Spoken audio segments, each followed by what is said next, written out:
These are the logs of the Starship Tesla. Episode 3. Personal log 218.2.8. We're a day out of halfway and making a beeline for the heliosphere.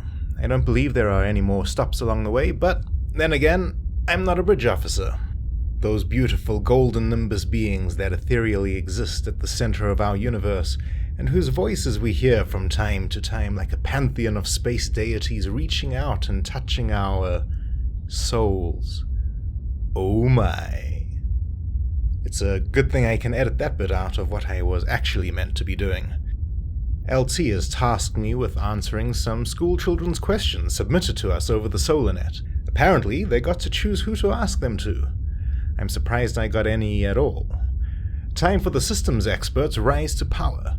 Let's get the ASX PR machine going. Actually, saying ASX too quickly makes it sound like something else entirely. Probably not good to be mulling over these acronym particulars with children around.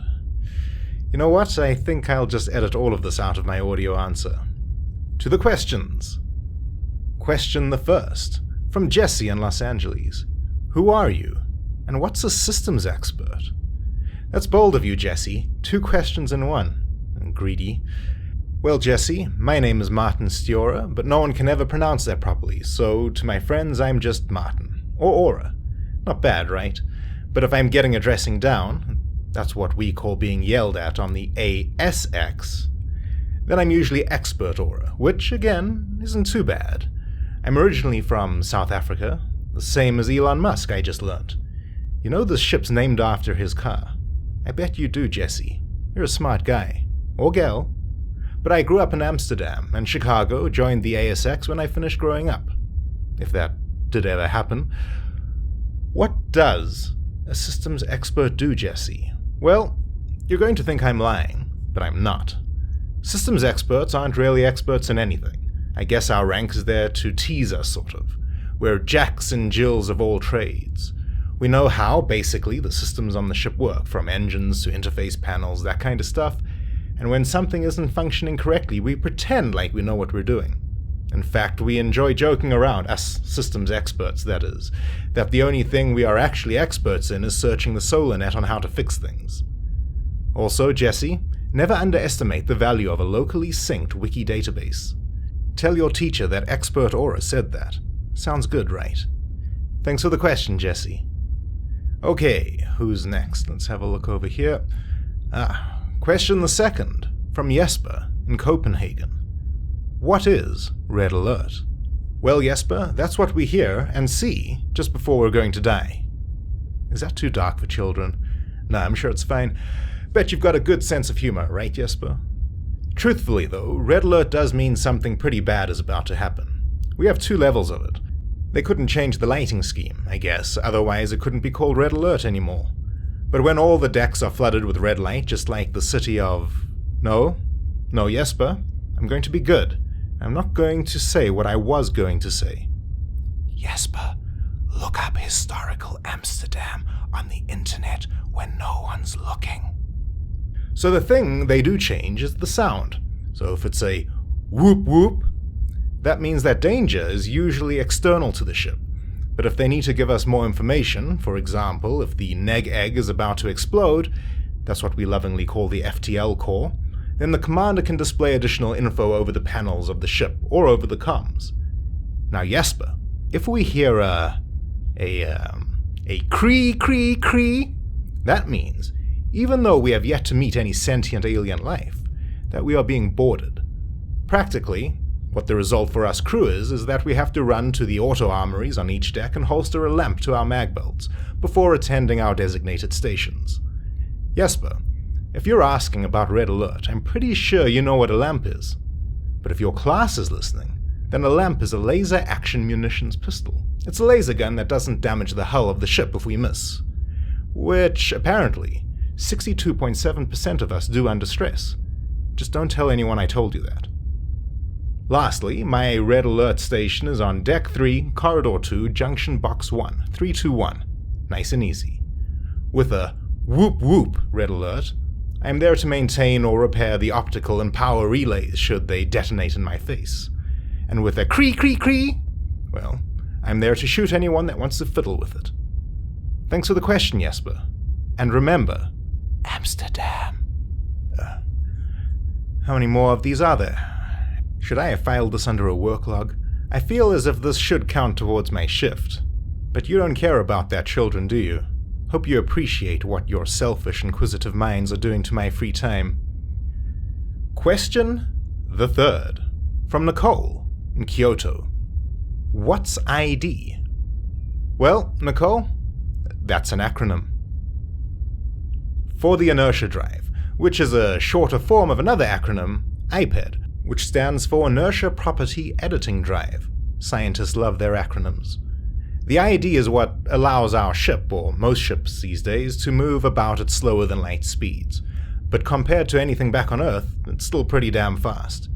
I guess you want to know how it works. Well, Nicole, you asked the wrong guy.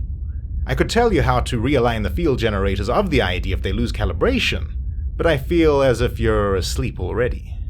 I'll give you the basic version, which is basically how I understand it too. The drive system, along with generators and backups all over the ship, produce a property field that swallows the whole ship. Have you ever used AutoMaya-L at school for projects? You know how you can take a cube and edit its translation properties? Well, that's how the ID works as well. It slaves, odd word for it, isn't it, the inertia values of everything within the field to both computer and helm control. The field, as input is given, rewrites our inertia as is needed.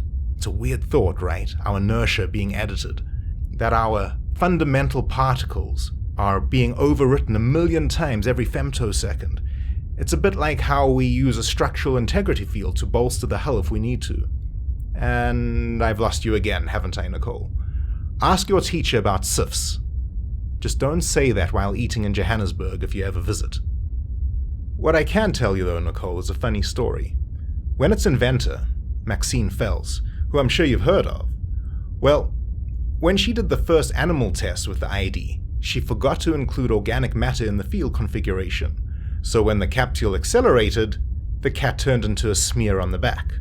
Hope you don't like cats, Nicole. But if you're in Kyoto, you probably do.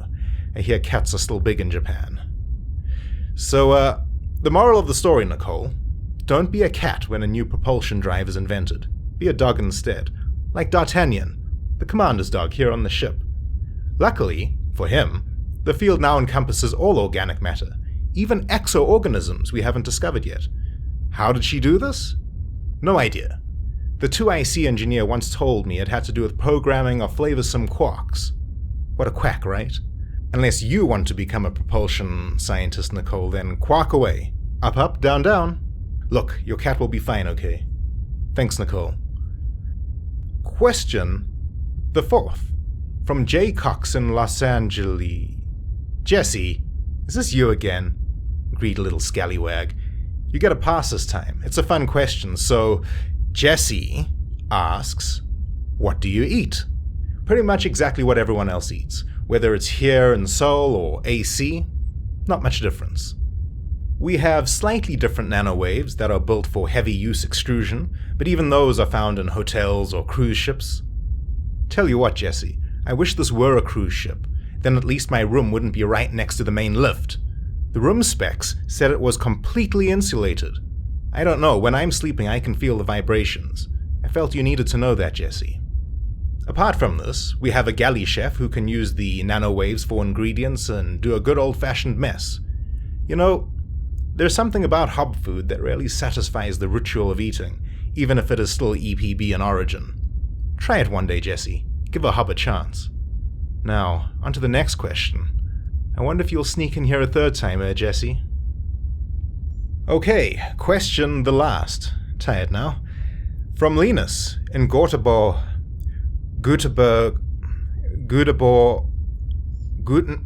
Sweden, asks, how do you control your IR without voice or hands?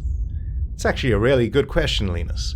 What Linus means here is that unlike being planetside, the ASX doesn't like their crew filling the decks with 1,000 droning voices. Think of when you fly or train, you're discouraged from disturbing others, so it's similar to that. But even then, you can gesture with the forward sensor for control of your device. We can't do that. Otherwise, we would look like a ye olde insane asylum, people flailing about everywhere. The main reason we're not permitted to use gesture control is in case we accidentally hit something we shouldn't. The genius answer to all of this, Linus? A manual control orb that we keep on our mag belts. Tactile inputs. Ancient, I know, but you should give it a try one day. It's pretty satisfying. Little tiny clickety-clacks. The military loves tactile input. I think the public can buy them, although I didn't have one until training began, so I'm not sure. There's a class field trip for you. Everyone go out and see if you can find a Hyundai IR. Linus, I don't know why I said it like that. Please don't tell Ensign Koch. And looking over here, we're done. Alright, so that's the... No, wait. This is too good. One more question. Question the bonus. From final year Charlotte in Cheltenham. Are you allowed to have sex while on board? It's a damn fine question, Charlotte. I like where your head's at. You absolutely can. And if you want more, that's fine too. You just can't have sex with anyone under your direct command or division. That means it's pretty easy for me. Well, the legalities of it at least.